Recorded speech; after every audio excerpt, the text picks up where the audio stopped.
How do we feel about perimenopause periods? All right, show of hands. How many of you have Googled either perimenopause periods or what is a normal period during perimenopause? Because I definitely have. Oh, is there such a thing as normal during this time? Welcome to The Feminine Duality, a podcast for midlife women where we heal from burnout and we learn how to take charge of our crazy time again. My wonderful mom sent me some tea from Sweden, and this is just the most beautiful green tea. Can you add scent to video nowadays? I wish you could smell this. It smells so good. Oh, this is definitely going to make me feel a little more comforted at the moment. I feel rough today. In previous episodes of The Feminine Duality, I think I have only done one on perimenopause, and that was a more general why I think we need to talk about it. And then I have done several episodes on healing and recovering from burnout, because I love to help women with. I have gone through it twice myself, and I have a lot of tools for dealing with it. The other thing that I've spent a lot of episodes, and I'm going to spend a lot more, is talking about how do you plan and manage time in a way that is kind to your central nervous system? When I tell people about the feminine duality, what the podcast is about, I say that the feminine duality is about midlife, burnout, and crazy time management, which always gets a rather quizzical look. It makes sense to me. But effectively, here's my life.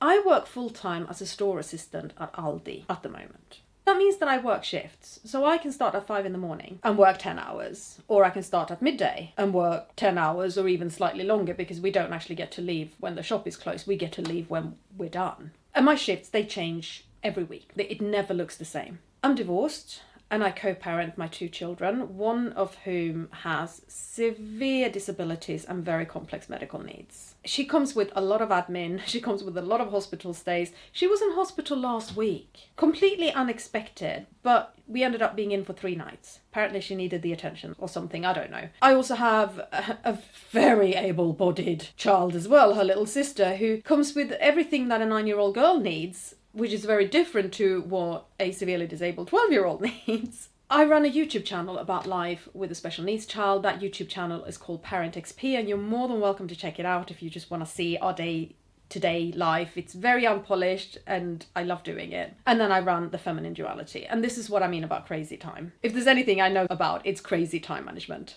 And I do that without burning out. For the last 2 days, I have done nothing.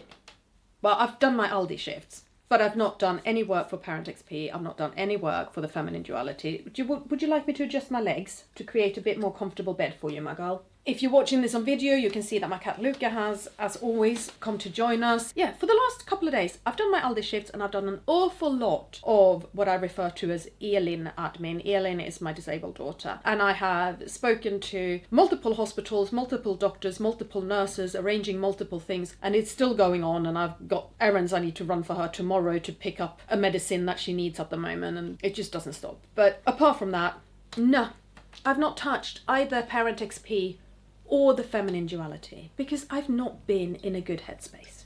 I've been feeling very sorry for myself. And I'm not entirely sure why I've been feeling like this. One reason could be that the Grim Reaper has been rather greedy of late. There's been some big losses, and you can't just shake that off. I think you need to allow yourself to feel it, allow yourself to react a bit, and slow down a little. Another reason could very well be this unplanned 3 nights in hospital with my daughter. You don't sleep very well in hospital, it's exhausting, and yeah, just yeah. Or another reason could be that I am currently having the worst period I have seen in a year. And so I thought, you know what, it's time to dust myself off. It's time to come back to The Feminine Duality, do a bit of work for it, get a podcast episode out. So why not talk about periods? What are the results you get on Google when you search for perimenopause periods or what is normal for perimenopause periods?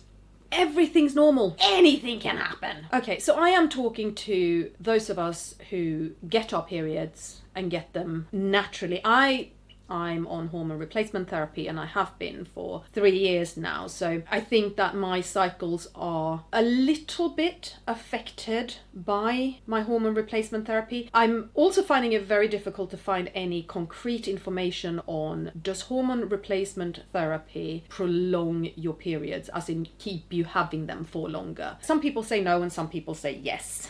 But then if my hormone replacement therapy was really affecting my period, I think it would be more regular and predictable than it is. But okay, so what is normal? It is normal for your periods to come further apart than they used to. It is normal for your periods to come closer together than they used to.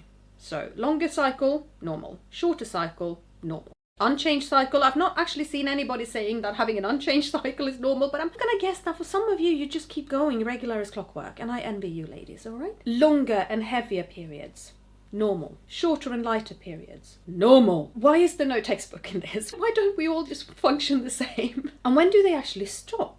When is your actual menopause? Because menopause is 1 day, which is funny because menopause is the one we've heard about. People talk about menopause, oh, menopausal woman, which is a bit of a slur, isn't it? But the actual menopause marks 1 day, and that's the 1 day that is 12 months after your last period. Before that, you're perimenopausal. After that, you're postmenopausal. But menopause, the big word, is 1 day. Where was I?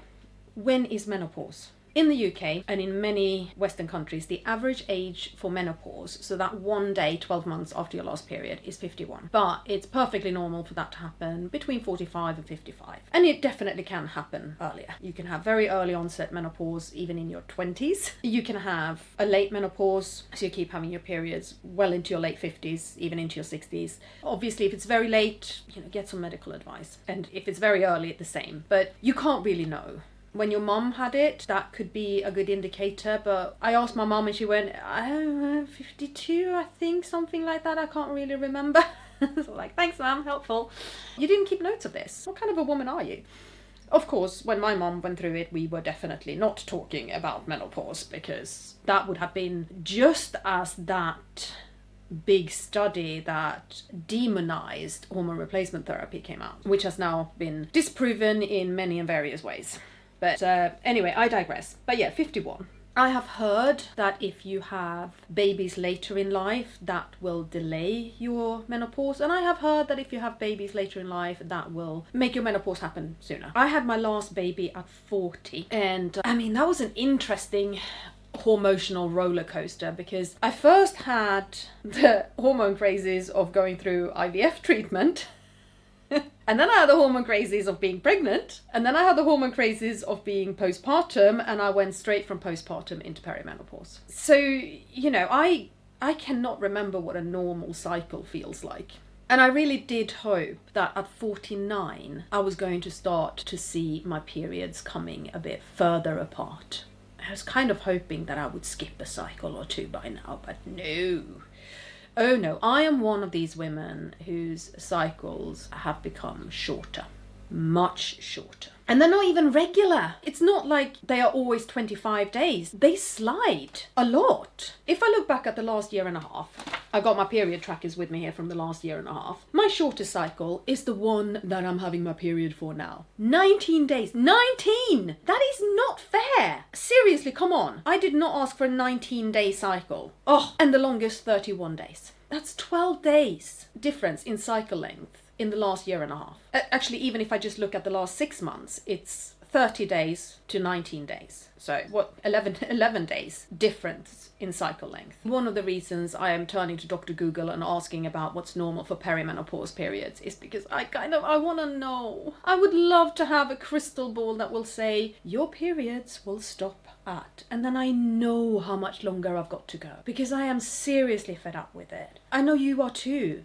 I was womaning the self-service checkouts at Aldi one day, and a customer came down and she had a trolley full of shopping, but she just held up a packet of sanitary pads and she went, I'm just going to pay for these, go to the toilet, and then I'm coming back because perimenopause. And I was like, honey, you do you, leave your shopping here, we're all good. Okay, I get it. She was not prepared for this that particular day.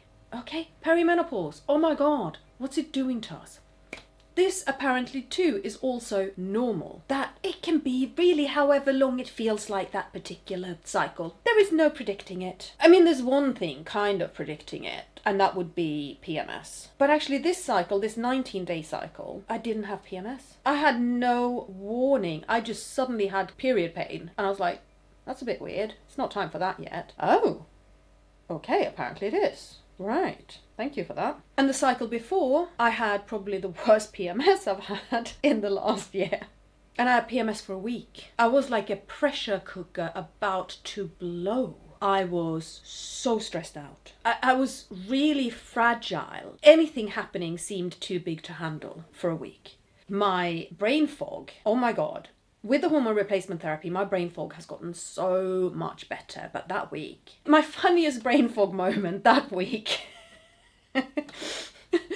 was, apart from sharing custody of our children, my ex-husband and I also share custody of our cars. It makes sense for us. We have a wheelchair van for our oldest daughter, obviously. She's in a wheelchair. We just wheel her straight into the van, attach the wheelchair, and she stays seated in that. So whoever has her has the wheelchair van. And then obviously the person who doesn't have her gets to have the little runaround. Honda Jazz, lovely car, 21 years old and held together with road dust and hope. I love her. So we share custody of the cars. But I only have one key for the Honda. So we need to remember to swap the key over. And this particular day, I had to travel into London. I had an appointment there, and that appointment in itself was really stressing me out. There's a lot of factors around it that I found very, very difficult to deal with that particular week. And so I dropped my kids off at their dad's, and I was under a very strict time plan of getting home, parking up, grabbing my stuff, getting to the train station and getting on the train that I had booked a ticket for. And halfway through the drive home, driving the Honda, the car we only have one car key for, I have a sudden absolute panic. Oh my God, did he give me the key to the car? The car I was driving. That was the level of brain fog I reached that week. And I've had some glorious brain fog moments to do with the car key. About 4 years ago, I had a month where I lost my car key between unlocking the car and sitting down 6 times in 1 month. That's ridiculous. And my personal favourite from that time was the day that I lost the car key between parking and getting out of the car. Like, that should not even be possible, but I managed it somehow. Car keys, it seems to be my big brain fog thing. I have other brain fog things as well, but that, apparently, there's a theme. There's a theme to this. I wonder what Freud would say about it. Yeah, that was a fun week. But the PMS can be a good indicator that your period is about to come. But as I say, I don't always have PMS. When I realised that I was perimenopausal, like properly, it was landing with me that this wasn't just exhaustion and pain from the stresses of being a special needs mom, but this had something to do with my hormones. My PMS back then was that I had to have another baby. I became so broody the week before my period. I had to have another baby. And I mean, I don't want any other babies. I'm absolutely more than certain that my second child is my last child. Even then, you know, I had her at 40. I was not going to put my body through that again. But for 1 week, every cycle, I had to have more babies. All the babies. Give me the babies. Now, I must be pregnant. I must breastfeed. I hated being pregnant. I hated every second of being pregnant with both of my pregnancies. Worst thing ever. And recovering from being pregnant, I mean, it took 3 years before I actually felt vaguely human again after having had my children. All the other weeks in my cycle, I felt completely sane. But a few days before my periods, I had to have more babies. Another PMS symptom I had back then as well was I was convinced that nobody loved me. Absolutely nobody in the world appreciated me, loved me, liked me, wanted anything to do with me. It was very, very upsetting. Back then I described it as having thoughts that weren't my own. Like, my biggest PMS symptom was having thoughts that were not my own. And I was really disconcerting. And starting the hormone replacement therapy actually completely dealt with that. I don't feel unlovable and unloved now. I definitely don't want any more babies. We are so done. Shop is closed. Which is another reason I would love for my periods to stop, right? I would really like that very clear sign from my body that we are done with babies. That part of our life is over. Even though, like, mentally I am done having babies, but I would like for my body to physically catch up and say, we are done having babies. We are no longer fertile. We are not doing this. But I do think that PMS on steroids is quite a common perimenopause symptom and apparently perfectly normal, like everything is. If there's one good thing I can say about my periods, it is that they have become a lot shorter and a lot lighter. At the start of my perimenopause journey, I had really, really heavy ones with clots and leaking and bleeding for several days. But that, in the last year or so, that has settled down, and most of them only last for 2 days. And that is something I'm grateful for. If they're gonna keep coming, they can stick to being 2 days long. Right now I'm on day 4 and I'm still bleeding quite heavily. So, this is why this is the worst period I have seen in a year, is the cycle was so short and I'm bleeding a lot this time around that I'm not used to. Both of these things, again, are completely normal for perimenopause periods. It can either be really heavy bleeding or it can be really light. The period can go on for up to 10 days or it can be just a day or two. Also, perfectly normal. I mean, what are we gonna do? We can't win, can we? I'd love it if you would share with me, and not just with me, but with everybody who's listening to this, if you feel comfortable sharing what's going on with your cycle now in perimenopause. Just so we can get a little bit of recognition, a little bit of, yeah, that's me too. All right, cool, I get you. Especially if you are watching this podcast as a video on YouTube, because you have a whole lovely comment field there, but I know that you can also leave comments in Spotify. And while we're on that note, please subscribe, please follow, please leave a review, all depending on which platform you are accessing the Feminine Duality podcast on. It does help. The more that these platforms know that people like and appreciate the content, the more they will push it out to other people. And I really want to reach every single woman who needs to listen to me rambling on about random things. Well, they're not random. They are actually very structured. But perimenopause, burnout, and crazy time management, right? Nervous system friendly planning and organizational frameworks is what I do. Oh, and another thing I do is I have just closed a competition that I ran. And this competition was exclusively for podcast listeners and email subscribers, where I gave away a one-to-one session with me. And that is a time and sanity clarity session. So for one person to win a chance to sit down and talk to me about everything that overwhelms them, that they've got going on in life, that they can't quite handle, and they don't know where to start. I have all of this stuff, but I can't deal with all of it. So now what do I do? Because I'm not capable myself of seeing what is the most effective thing to work on, right? And that's where I come in, because I can see it, because I'm sitting outside and I can listen to you and I can hear what you say, and more importantly, I can hear the things you don't say, and I can go, right, here, hone in on this one.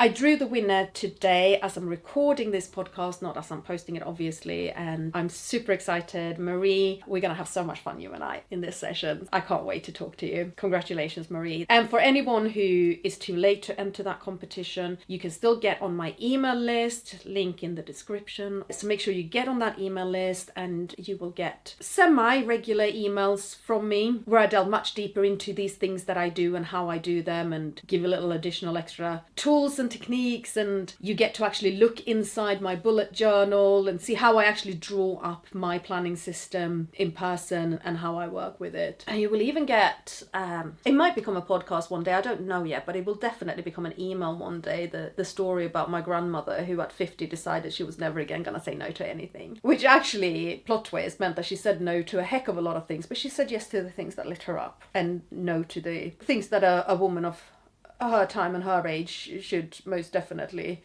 be doing in order to behave. She went, nah, I'm not doing that. I'm going to go and do this instead. But do join my email list and you will get to read that story in full. But we were talking about periods. Did I go off on a tangent? I think I did a bit. Right, periods. Let's bring it back. So, what have we learned so far? We have learned so far that practically everything is normal. And I think we have learned so far that practically everything is irritating.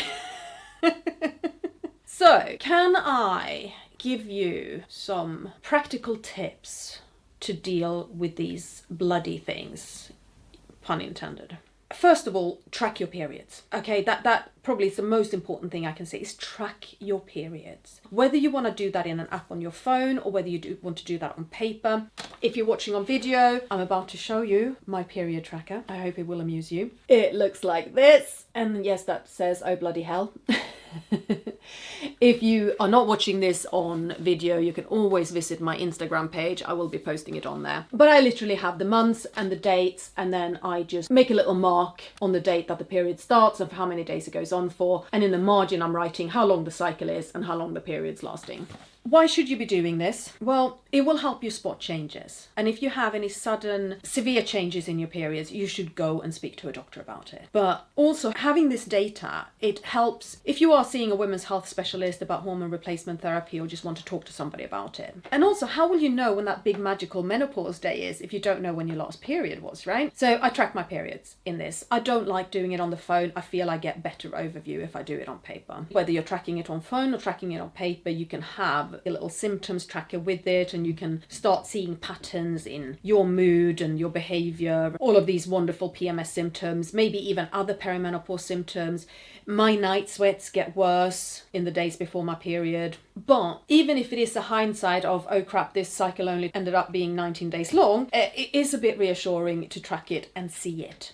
I seriously recommend investing in good period pants. On heavy flow days, I double up and I use my period cup and my period pants. I've been going back and forth with myself on whether to change from a period cup to a period disc. And then I'm thinking, I can't really have that many more periods left in me, so do I really want to do that? And so I keep using the cup because it's right there. But yeah, doubling up is definitely the way forward for these bad boys, for these bad girls. We can't possibly call a period a boy, right? Even if it is as annoying. Another advice I have for managing your periods is be conscious of what your body's telling you and allow yourself to slow down. I mean, I'm sitting here podcasting in sweat and I have a red mark on my face from where I was lying on my hand having a nap between work and turning the camera on, right? I need to feel comfortable today. I just need to feel comfy, and I needed that nap. It's accepting that these are days when you're not going to be at your best. You're not going to be at your strongest, either physically or mentally. You're not going to be at your happiest. And that's okay. You're allowed to have cycles. You are woman. I am woman, hear me roar. Especially the week before my period, right? And slow down. The last couple of days, I could really have done with posting on my social media for both of my channels. I could really have done with recording and editing for both of my online brands. I did not have it in me. I had a lot of episodes of Grey's Anatomy in me. I've had a lot of chocolate in me. I did not have hustling for my businesses in me. And so I didn't. I had a lot of tears in me as well. They needed to come out. That's fine. You know, that's what I did yesterday. Yesterday evening, I sat on my sofa and I cried. My girls are with their dad. I had a window. I used it. Okay? But yeah, really do allow your body to say, I need to slow down. Listen to it and follow that advice. And then we have all the perimenopause supplements. What an industry, right? I am very conservative. And I mean, I am very conservative when it comes to supplements. I have to be. I live with an overactive thyroid disorder, which is not very common and certainly not in women our age. If we do have thyroid disorders at our age, they tend to be an underactive thyroid disorder. But regardless, people with thyroid disorders, there are certain things they should not be taking. Me with an overactive thyroid, I should not touch ashwagandha. And I know that it is super popular as a supplement out there. And if you're using it, please do tell me about it because I'm curious to know what your experience of it is. But I should not touch ashwagandha because it can affect the thyroid. The same with soy. I know that my thyroid is soy reactive. One of my big thyroid flare-ups came after a period of ingesting a lot of soy products because I was doing a very severe food intolerance diet to try and see what it was that was messing with my body. And then I stopped the soy as well, and that was my next big thyroid flare-up. So I know that if I take soy, my thyroid gets a bit hypo, a bit low. And then if I stop taking soy, I risk another flare-up of my hypothyroidism. So I can't do that. I can't touch soy. And all the supplements out there contain soy, don't they? I do think that a good multivitamin is definitely the way forward. I use Well Woman multivitamins, again for my thyroid because that's the only one that doesn't contain iodine. That's another one I have to be careful with. And Well Woman do a perimenopause multivitamin, which contains iodine and soy. So I just stick to the original. Magnesium is a really good supplement, but not magnesium calcinate, not the cheap magnesium tablets. They don't do anything. You want the citrate or the glycinate. I think there are 7 different kinds of magnesium that all do slightly different things. Citrate, it helps you sleep. And it helps with restless legs and aches and pins and needles in your legs when you're trying to sleep. So definitely that. Vitamin D is really good. All the different B vitamins. This is why I go for just a good multi, right? And then the other supplement that I take that I feel is perimenopause related, but not really, is, what's it called? Did anyone mention brain fog? Pumpkin seed oil capsules, and I take that because I'm shedding hair like crazy in perimenopause, and they really help. They're amazing. That's actually made a huge difference to my hair. It doesn't do anything to anything else but my hair. Oh my god. Not that you can see it at the moment, because again, today I'm comfy, my hair is in a ponytail. It would probably really appreciate a hair wash, but that's gonna have to wait. I know the supplement market is booming, but as I say, I'm really cautious. But what are you using? A lot of people swear by collagen, a lot of people swear by, is it creatine? But do they help the periods? I don't think they do. Black cohosh is one I've heard about, but I've not tried. Is there anything out there that you have tried that helps with your periods? For me, that has been hormone replacement therapy. Getting the estrogen and the progesterone has leveled out my PMS. For quite some time, it leveled out my cycle length, but as I say, lately it's doing nothing for it. And adding testosterone to my regime has done wonders to my mood. So again, that has really helped with the PMS, like the irritability and the anxiety and the snappiness, all of that. Testosterone's been amazing for, and testosterone's been just a real boost when it comes to having lust for life. It's really not just for libido, it is lust for life, and having the get up and go, that's really worked for. I would like to do an episode on just testosterone, because I think it is a seriously misunderstood hormone, so let me know if you want me to do that. I'm having a lot of questions for you today. And then I don't need to tell you, try to go to bed at the same time every night, try to have a good night's sleep, try to go out for a walk, maybe do some yoga, do a stretch or two. Like, we're not going down the route of patronizing. You all know this. You know what to do, you know what to eat, you know how to sleep, and then life happens, right? So let's not be ridiculous. That's what I have to say about periods. It's just, regardless of what your period decides to do while you're in perimenopause, it is all normal, and we're just gonna have to ride this one out. I hope this has been informative. I hope it's been a little bit of fun. And well, everything that I've mentioned throughout this episode, all the links are in the description, and I will speak to you again soon. From ashes